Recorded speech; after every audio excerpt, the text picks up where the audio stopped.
Have you ever had an upcoming project in which you have no idea what you're going to do for? I've had this multiple times. In high school, I had to do a project based on something I learned over the summer. Last semester, in human relations, I had to do a self-change project.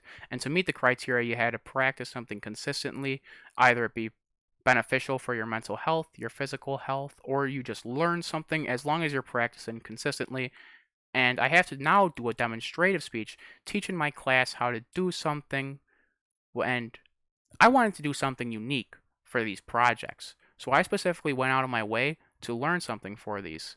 I'm Ryan Weaver, and today we're going to learn how to stack dice.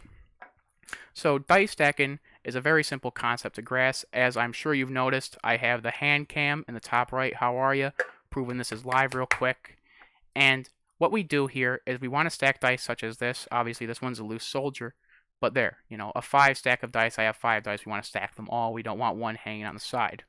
And to do this, we use a cup. We're not just stacking it by hand. That'd be way easier. So this cup, it's very simple. It's just consistent throughout the entire thing. There's no difference in the lip. It's plastic, obviously. If you're using glass for this, you're going to be slamming the cup on the table. We don't want to go to the hospital for dice stacking. That'd be terribly embarrassing.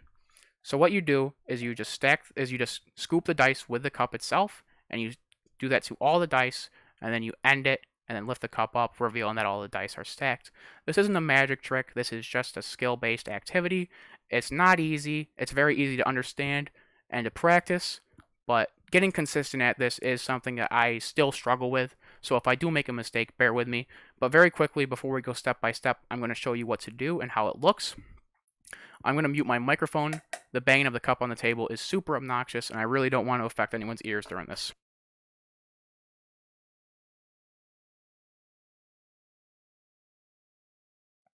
So as you see, we have the straggler I was trying to avoid. I'll try to do it one more time to show you what's going on.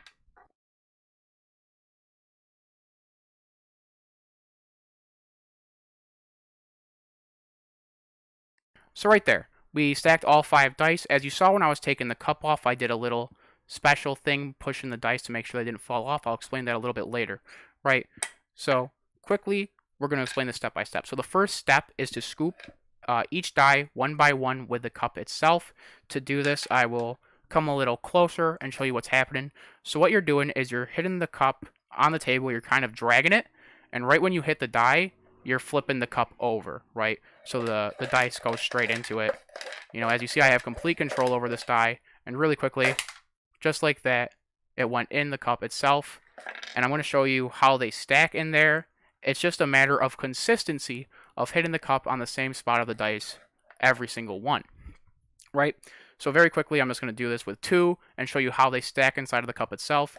So you hit 1, you hit 2, right? And if you look in there, you might only see 1 die, but I'll pour them out, and you see 2. They were stacked on top of each other. That's the main thing.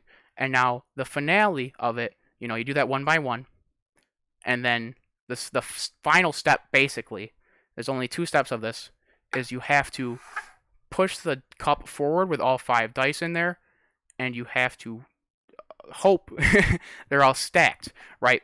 So I'm not going to do this with dice because I'd have to slow it down and there'd be a mess, and I'd have to do 52 pickup in my room, something I'm trying to avoid, right?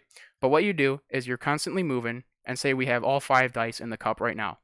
So what you would do is on your back turn, you would bring the dice back. You're still going. You don't want to stop motion. You will lose all the dice.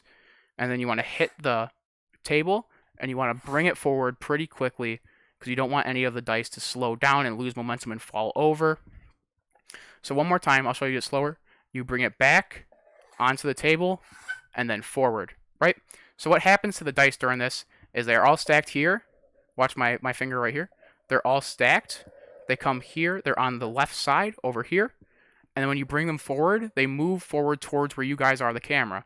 And they will hopefully, when the momentum stops, the dice won't fall over. If you're using an inconsistent table that shakes like this one, which makes it 20 times more difficult, there's a chance that they will, even though you did the first step perfectly.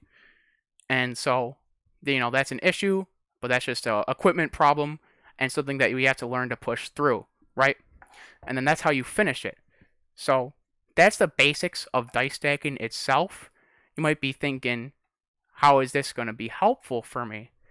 I'm not saying someone's going to put a gun to your head and say dice stack right now. If you don't stack these 5 die, you're over, right? I'm not saying that. I'm saying this little activity that I taught myself has been so beneficial for my educational career. I have done 3 projects based on dice stacking, and they've all turned out fairly well. At least the 2 before this. Hopefully this one turns out well too, right? It's just a super beneficial task to know, something that's helped me completely through my educational career, and something that I hope can benefit you if you choose to learn this.